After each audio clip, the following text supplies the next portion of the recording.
Shalom, Sore. Sore. selamat sore, Shalom. Sore Kak Osis. Iya, ini penasaran nih, pengen Ya, dengerin kesaksian abang. Abang dulu murtadin ya? saksi Murtad Kak. ya? Kok suara kakak nggak masuk di ini saya ya? Halo, halo, Nggak kedengeran ya? gimana?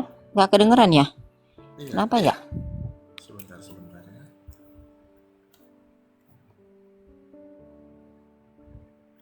Nggak kedengeran ya Kak ya? Aku denger abang, aku denger abang. Sebentar ya, saya lepas dulu ya. Iya Kak, Ah, silakan Kak. selamat sore, gimana tes? Tes, Silakan. kedengeran?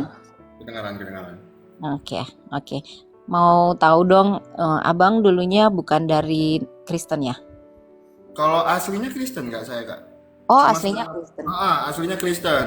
Cuma saya tahun 2000-an ya, 2020-an itu saya meninggalkan Tuhan Yesus kurang lebih 4 tahunan lah, 3-4 tahun gitu. Hmm. 3 Oh. sampai 4 tahun saya meninggalkan Tuhan Yesus dalam kehidupan saya. Oh, berarti meninggalkan artinya memilih memilih Agama lain. ke agama lain. Oh, aku kira Ah, menjadi tidak bertuhan lagi gitu. Ternyata memilih ya, agama lain ya. saya masuk ke Terus, agama lain. oh gitu. Terus gimana ceritanya terus balik lagi ya, Bang?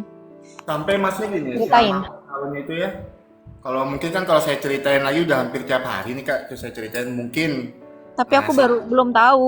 Cuman sepintas suka lihat kakak bikin itu kan live gitu. Terus Viti, kadang saya suka like gitu Vitinya. Cuman aku nggak ngerti gitu kalau memang kakak pernah pernah jadi murtad gitu. Iya, jadi saya itu tahun 2020-an waktu saya mau menikah tuh saya meninggalkan Tuhan di dalam kehidupan saya. Oh. Ya, meninggalkan Tuhan yang hubungan saya baik-baik aja awalnya. Terus tiba-tiba udah mau menjelang pernikahan itu ada satu masalah yang nggak bisa saya maafkan gitu. Akhirnya saya memutuskan untuk mengakhiri hubungannya dan batal untuk menikah. Tapi saya udah terlanjur pindah agama Kak. Saya pindah ke agama sebelah. Nah, karena batalnya pernikahan itu aku jatuh lah, maksudnya depresi gitu kan. Oke. Depresi, akhirnya aku makin narkoba. Hmm, hmm. Lumayan lama aku makin narkoba, 3 tahun ya makin narkoba. Sampai ada di titik terendah dari penggunaan narkoba itu, aku ditangkap. Hmm. Ditangkap kan, ditangkap polisi di daerah Jakarta, cuman aku nggak bisa sebutkan Ya, tempatnya di nggak apa-apa. mana. Nggak usah Nah, diceritain. Hmm, hmm. gitu. Nah, di saat aku ketangkap itu kan udah nggak ada ya yang mau bantu aku. Keluarga aku sendiri tuh udah nggak mau bantu, apalagi teman-teman gitu. Karena di saat aku menggunakan narkoba itu udah banyak Kak, hal-hal negatif yang aku lakuin, udah banyak orang-orang yang aku rugiin Hmm, hmm. gitu. Nah jadi malam itu dari pihak mereka yang menangkap tuh masih bisa untuk diselesaikan. Karena kan aku Hmm. bukan bandar, aku cuma pengguna. Pengguna, oke. Aku cuma pengguna narkoba. Di situ ada mungkin bisa direhab juga bisa sebenarnya. Cuman aku memutuskan waktu itu aku memberanikan diri untuk menelpon orang tua aku, Hmm, hmm, hmm. untuk nelpon mama. Terus aku ngomong sama mama kan, mah, aku ketangkep, bisa nggak bantu aku mah? Nggak bisa deh, katanya kan. Itu semua kesalahan kamu harus Hmm, jalanin. hmm, hmm. Mama tuh udah kata orang tuh sebab kekecewaan seorang orang tuanya. Ya. Kekecewaan orang tua terhadap anaknya yang udah bikin permasalahan, yang udah bikin malu keluarga juga, Hmm, sampai hmm. aku ketangkep pun udah nggak peduli, Iya. akhirnya aku coba buat nelpon abang Hmm, bang aku ketangkep, bisa nggak bantu hmm, hmm. aku nggak mau, ngejalanin hukuman ini karena ini menyangkut masa depan aku, Iya. masih panjang. Hmm, Sama, jawabannya sama, kamu udah bikin malu keluarga, hmm. resiko kamu jalanin. Iya. Nah malam itu aku nggak tahu ya kayak, aku tuh keingat satu nama di dalam hati aku tuh, aku mau berdoa sama Tuhan. Akhirnya malam itu aku masih di dalam sel di Polres itu ya. Aku, aku berdoa sama Tuhan. Tuhan, aku udah ninggalin Tuhan selama beberapa tahun ini dalam kehidupan aku. Aku mau Tuhan bantu aku hari ini. Aku mau Tuhan ketuk pintu hati keluarga aku supaya mau maafin aku dan bantu aku. Puji Tuhan, luar biasa ya mujizat Tuhan itu di dalam kehidupan aku. Keluarga aku yang awalnya itu bersikeras gak mau membantu aku, besoknya kakak aku yang perempuan datang mau bantu aku. Dan dari situ aku memutuskan buat balik lagi memilih Tuhan Yesus sebagai Tuhan dan Juru Selamat aku sampai sekarang. Dan aku juga janji waktu itu ya, aku mau jadi saksi Tuhan di dalam kehidupan aku. Aku mau memberitakan kalau mujizat Tuhan itu benar-benar nyata di dalam kehidupan aku. Amin. Gitu kan. Mungkin kurang lebihnya seperti itu kesaksiannya. Amin. Puji Tuhan. Memang kita kadang-kadang nggak ngerti ya Bang ya jalan Tuhan. Artinya apa yang Tuhan izinkan terjadi di dalam hidup kita itu mendatangkan kebaikan sih sebenarnya. Ya. Tapi kadang-kadang secara duniawi orang melihat itu satu kerugian gitu. Biasanya. Tapi sebenarnya itu kita sedang ditempa mental kita sedang diajar, Dipersiapkan kita Tuhan. disekolahkan. Iya, betul. Benar. Dan kita juga nggak pernah tahu bahwa rencana Tuhan tuh ternyata bagi kita itu indah banget. Iya, betul. Benar. Nggak ada satu nama yang bisa menolong kita kalau cuma hanya satu, Yesus. Iya. Karena yang saya jalanin ya, saya hidup di luar Tuhan itu nggak enak. Tapi ketika saya memilih hidup untuk seturut dan sejalan dengan Tuhan, hidup saya jauh lebih indah. Benar. Manis. Walaupun kita berjalan di dalam kekelaman, Betul. tapi rasanya manis berjalan bersama Tuhan. Itu nggak ada nggak ada rasa-rasa bahwa kita kecewa, nggak ada rasa-rasa bahwa kita merasa sakit, nggak ada rasa-rasa bahwa kita kok begini, enggak. Manis aja rasanya gitu. Iya. Sampai kadang-kadang orang berkata, lu kok fine aja sih dengan kondisi seperti begini gitu. Boleh tertawa-tawa, boleh tersenyum-senyum gitu. Karena apa? Kita ada bersama Yesus. Yesus yang menanggung semua beban kita gitu. Kita hanya menjalani sebagian dari perjalanan itu. Kita kan dipegang Yesus. Iya. Jadi kita hanya ngikut aja gitu. Ya, bener. Tapi kalau saya mau cerita sedikit ya, Tuhan Yesus itu ngasih cobaan itu emang benar ya. Kita nggak akan bisa disebut sebagai pemenang kalau kita nggak pernah bisa melewati cobaan itu. Luar biasa sih ya cobaan Tuhan Yesus itu ketika aku ninggalin Tuhan. Aku harus kehilangan semuanya. Banyak harga yang dibayar. Banyak Kak. Aku harus punya nama jelek di masa lalu. Aku jujur Kak. Kan saya bilangnya di satu angkatan saya waktu kuliah juga, waktu SMA juga. Itu mungkin nama saya itu udah jelek banget. Karena kelakuan saya sendiri. Gitu. Waktu saya menggunakan narkoba. Bahkan sampai saya bilangnya ada dosa yang mudah-mudahan Tuhan Yesus mau mengampuni aku ya. Aku pernah pinjam uang sama teman aku itu mengatasnamakan orang tua. Orang tua aku yang sehat aja masih aku bilang sakit itu lah. Kalau mau diingat-ingat ya, cobaan Tuhan Yesus tuh benar-benar sih. Tapi aku ngambil kesimpulannya tuh gini Kak. Aku nggak akan ada bisa bersaksi untuk Tuhan kalau aku nggak ngelewatin coba-cobaan. Benar. Kalau Tuhan nggak izinkan itu terjadi, kita nggak akan bisa bersaksi tentang kebaikan Tuhan. Betul. Benar.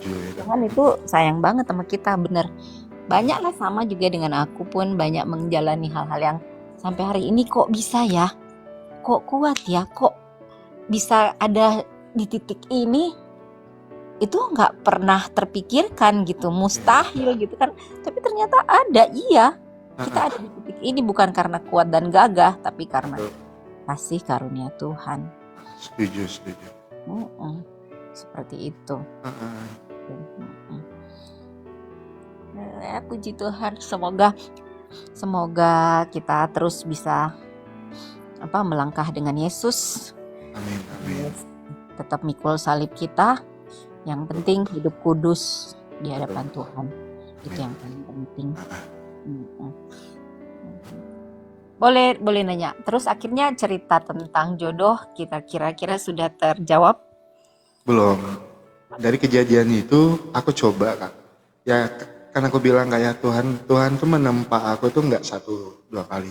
Ketika aku udah mau ngikutin Tuhan juga aku tuh masih dicoba lagi sampai akhirnya aku memutuskan sekarang untuk aku mau sendiri dulu. Aku mau aku mau fokus dengan semuanya dulu. Jadi habis kejadian itu aku pindah kan. Aku akhirnya pulang kampung ke Palangkaraya. Di situ Mm-mm. aku dapat pekerjaan yang kalau kata orang ya puji Tuhan. Puji Tuhannya itu di Palangka itu kan kota kecil kak. Ya. Dan kita dapat jabatan yang bagus. Ya. Mm-mm. Di situ aku kenal lagi. Cuman ini beragama satu keyakinan ya sama aku ya. Mm-mm. Tuh, Mm-mm. satu keyakinan. Tapi mungkin aku nggak tahu. Memang kata ini mungkin belum jodoh ya. Di situ Mm-mm. juga aku sempat down lagi. Jadi ada permasalahan sedikit yang akhirnya sampai sekarang udah beberapa tahun ini aku memutuskan untuk aku mau hidup sendiri dulu. Gitu. Aku belum pengen buru-buru nyari pasangan. Aku mau mempelajari firman Tuhan dulu. Aku mau bersaksi tentang Tuhan dulu. Aku yakin dan percaya kalau Tuhan udah tetapkan jodoh buat aku, nggak ada yang terlambat. Amin, benar. Gitu. Benar.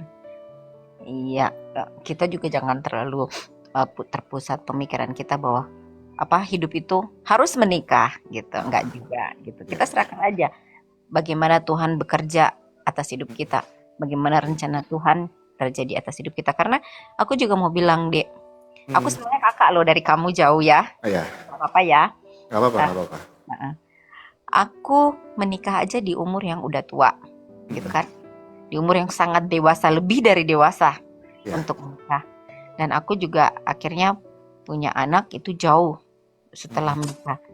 Jadi aku pernah mengalami apa yang seperti kamu alami gitu, dimana gagal dalam perjodohannya, istilah begitu, artinya gagal dalam mencari pasangan hidup pada saat itu. Tapi aku akhirnya berpikir gini,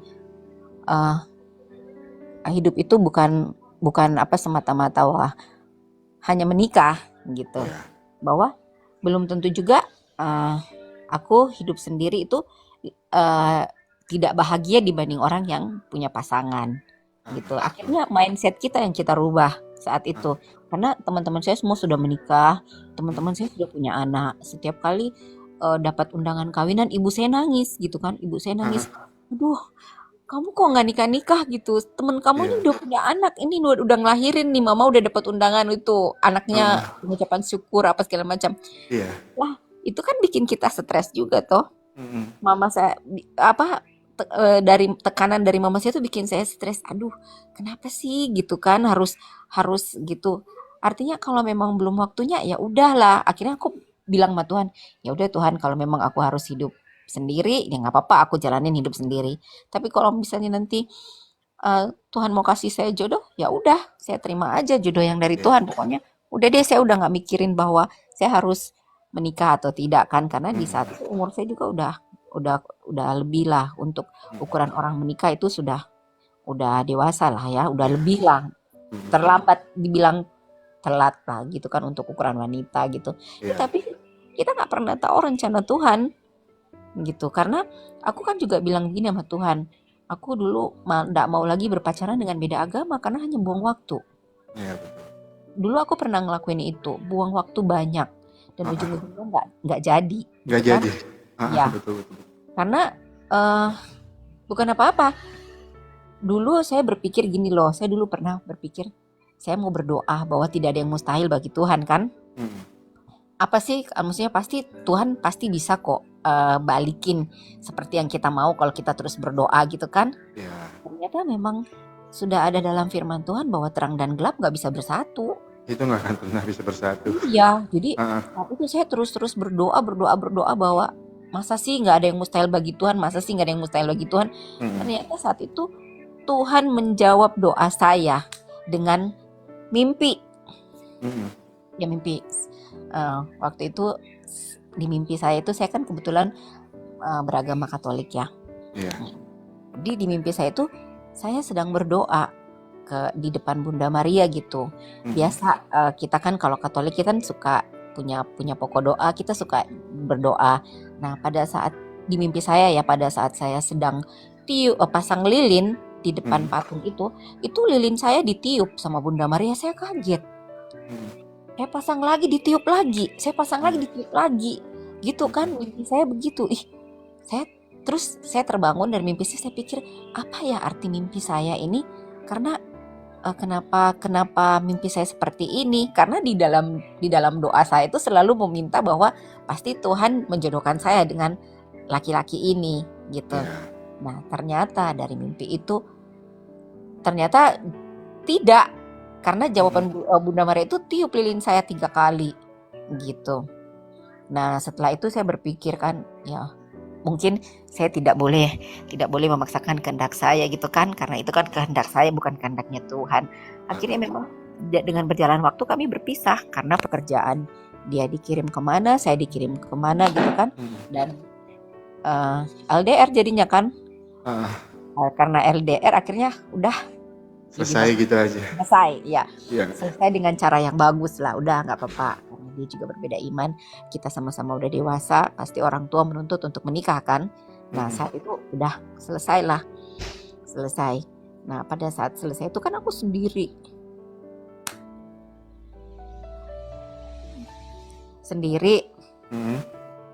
lama, terus ketemu lagi pasangan yang seiman. Tapi memang gak jodoh juga. 4 tahun hampir 5 tahun juga bersama, gak jadi juga gitu kan. Akhirnya saya memilih, ya sudahlah Tuhan, saya tunduk di kakimu aja. Cuman kalau bisa Tuhan kasih saya orang yang seiman kan gitu. Kasih orang yang seiman untuk saya kalau memang saya punya jodoh. Tapi kalau tidak ya udah gak apa-apa, saya jalanin aja hidup saya gitu kan. Tanpa harus harus memaksakan diri menjadi pasangan hidup, punya pasangan hidup gitu. Iya udah, berjalan waktu, saya kerja lupa waktu.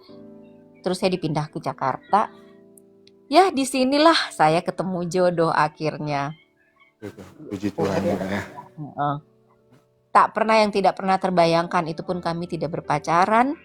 Tuh, jadi kami hanya bertemu dalam waktu 2 minggu. Terus singkat cerita si cowok bilang, saya nggak mau pacaran lama-lama, saya mau kita menikah. Tapi karena saya juga berpikir, waduh, kenapa waktu dalam 2 minggu orang ini sudah minta pernikahan, saya bingung kan. Terus akhirnya saya nggak bisa mutusin gitu, karena saya nggak tahu siapa orang ini, siapa keluarganya gitu kan. Tapi di sisi lain saya berpikir, orang ini mengajak saya menikah gitu di saat umur saya sudah kayak begini. Apakah nanti kalau saya menolak orang ini, apakah saya masih punya jodoh gitu kan? Punya jodoh lagi. Jadi bingung ini, saya bimbang nih kan, antara kebimbangan itu. Terus saya berdoa lagi sama Tuhan, Tuhan ini benarkah gitu kan? Ini benarkah? Kebetulan orang yang dikasih Tuhan ke saya kan juga orang yang beriman. Tuhan, terus akhirnya dari situ terus saya sih nggak mendengar jawaban Tuhan. Saya belum dapat jawaban. Tapi akhirnya si laki-laki ini harus pergi, bertugas keluar, itu kan, bertugas pergi, berpisah lagi nih, Terus akhirnya waktu mau berpisah itu saya sempat bilang sama si laki-laki itu, ya udah kamu pergi dulu. Saya bilang saya juga tidak bisa jawab sekarang karena kita terlalu cepat kan, waktu pertemuan kita terlalu cepat untuk memutuskan kita untuk menikah gitu kan. Jadi saya bilang lebih bagus kita menjalani dulu, kamu pergi dulu. Kalau nanti memang kita berjodoh, kita punya chemistry, kamu pasti nyari saya. Dan saya juga akan cari kamu. Kita pasti akan saling mencari gitu kan. Gitu. Ya udah, terus akhirnya si cowoknya bilang, "Oke, kalau kamu serius mau menikah, kita coba aja ya," gitu. Kita coba dulu. Nanti kalau memang benar-benar kita berjodoh, ya udah kita menikah. Saya pulang, kita langsung menikah gitu kan. Ya udah, jadi dia berangkat tuh. Kebetulan dia tugas keluar kan ke jauh gitu, keluar benua, berpisah benua gitu ya. Ya udah, saya tuh berharap bahwa kalau dia pergi, mungkin di sana dia akan bertemu orang-orang lagi, bertemu wanita-wanita, dia akan lupa saya gitu kan. Jadi dengan berjalannya waktu biasalah cowok kalau baru ketemu cewek pasti ngebet kan, tapi kalau nanti dia Ya, udah ada di dia punya circle itu pasti dia nanti lupa gitu udah kan. lupa sendiri. Iya gitu. Betul-betul. Saya menganggapnya begitu gitu. Ternyata tidak gitu. Ternyata begitu dia pergi justru makin intens kita berhubungan, kita makin sering telepon walaupun hanya ngobrol melalui telepon, tapi Iya. sudah cukup memberikan gambarannya dia siapa, memberikan gambaran saya siapa gitu. Sampai akhirnya diputuskan, ya oke, tahun depan saya pulang, kita menikah ya, gitu. Dengan secepat itu, dan aku juga nggak pernah berpikir. Aku sempat bilang ya, apa ini benar ya Tuhan ya? Tapi aku bilang ya, Tuhan kalau memang ini jodoh, ya udah dilancarkan. Kalau memang bukan, karena aku kan nggak pacaran gitu. Tidak, cuman hanya melalui telepon, hanya bercerita, saling membuka diri, ngasih tahu kalau saya begini, dia begini, keluarganya seperti ini, keluarga seperti ini gitu. Jadi kita saling belajar saat itu kan, gitu. Terus dia serius banget, dia ngasih tahu ke ibunya bahwa dia mau menikah pulang. Terus saya juga kaget karena dia bilang, nanti kamu dapat telepon dari ibu saya, nanti ibu saya akan ngomong sama kamu. Waduh, saya juga kaget kan. Akhirnya saya pikir ya udahlah, saya udah dewasa, jalanin. Maksudnya bertanggung jawab dengan keputusan yang saya ambil kan. Oke. Akhirnya semua, singkat cerita, semua dilancarkan. Dia pulang, kami menikah. Dan di saat setelah kami menikah baru kami berpacaran. Hari ini sampai luar hari biasa. ini gitu. Itu dia. Dan Itu, jatuh bangun itu banyak. Jatuh bangun itu banyak di dalam berumah tangga. Jadi benar-benar kita harus kuat, kita harus sabar, apalagi perempuan, dan kita mesti banyak berdoa. Iya. Tuhan nomor 1 dalam rumah tangga itu. Betul. Luar biasa emang, kayak kalau jodoh udah datang dari Tuhan itu nggak perlu pacaran aja udah bisa langsung jadi. Iya, kami nggak pacaran, setelah kami menikah baru kami pacaran. Iya. Dan itu juga sebenarnya sih tidak mudah karena kita baru tahu karakter bersama kan. Setelah kita sama ada kaget-kagetnya juga, ada mengejutkannya, tapi kita sudah memilih untuk menikah, kita sudah memutuskan untuk menikah, berarti kita harus terima semuanya kan gitu. Iya. Adanya itu seperti perjanjian pernikahan kita, seperti itu. Luar biasa saksian kata ya. Pernikahan saya sudah berumur 20 tahun. Apa Kak? Pernikahan saya udah berumur 20 tahun. Udah berumur 20 tahun? Udah lumayan lama kayak, puji Tuhan. Wah, tapi kamu sudah bisa menebak umur aku. Ya kurang lebihnya udah bisa. Iya. Segitu. Gitu. Tapi semoga ceritaku ini bisa memberkati orang lain, apalagi wanita-wanita. Apalagi wanita-wanita, jangan putus asa gitu loh. Karena rencana Tuhan itu baik selalu buat kita. Nggak ada tuh rencana Tuhan yang nggak baik, dan selalu tepat waktunya. Iya, tidak pernah terlalu cepat dan tidak pernah terlambat. Rancangan Tuhan tuh rancangan terbaik ya di dalam kehidupan kita. Benar gitu. Kalau mau diceritakan gitu banyak banget sih sebenarnya. Aduh, saya itu hidup hanya dengan kasih karunia deh. Saya itu bisa mengatakan ini dengan kasih karunia gitu.